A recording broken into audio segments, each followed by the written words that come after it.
And welcome back. It's Heart Month, so Dr. Erica joins us here in studio to tell us about a heart procedure that's been around for a while, but now it's open to more people. Tell us about it. Sure. So we're going to talk about a TAVR procedure that some people may have heard, and it's indicated for people with what's called severe aortic stenosis.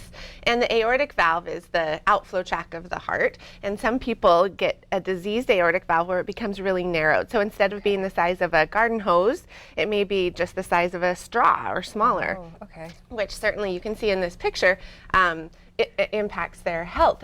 So what we used to only have was a big open heart surgery procedure where they went in to replace the aortic valve, and people were in the hospital for several days in the ICU, open heart surgery. But then for people who are particularly a lot sicker, we came around with this procedure called the TAVR, or the transcatheter aortic valve replacement, where they thread a guide wire up from the groin up to the heart, and then they can take this collapsed aortic valve, guide it up that wire, put it into the space where the aortic valve was too narrow, and expand it out, taking the place of the old aortic valve and having a new aortic valve in its place. So we were previously just reserving this for the sickest patients who we did not feel would be able to tolerate a big open heart procedure. But over this last year, it got approved for younger, or not younger necessarily, but lower risk, less complicated patients who wanted to spare themselves the big open heart procedure.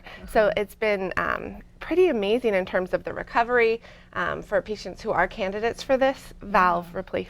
And speaking of candidates, you have a story of your own to share. I do. So not only, this is a picture of my mother down in Arizona taken yesterday, and she just had this procedure, this less invasive TAVR procedure at St. Vincent with Dr. Rob Terry back in November for her severe aortic stenosis, and she was able to get back out on the golf course in December, back down out of the snow, and she's holding actually the valve in her right hand compared to the golf ball in her left hand, and she's been feeling great. And so it's been really neat and interesting to see, not only as a doctor for my patients, but also as a daughter, to see how great my mom is doing. And so for Heart Month, we thought we would talk about how more people, if you have severe aortic stenosis, you can talk to your team about whether or not you would be a candidate for this less invasive procedure, keeping in mind that some people are still better having the surgical procedure, which does a great job as well. All right. Well, Dr. Erica, thank you so much for being here and sharing a story close to your heart, too. Thank you. We'll be right back after the break.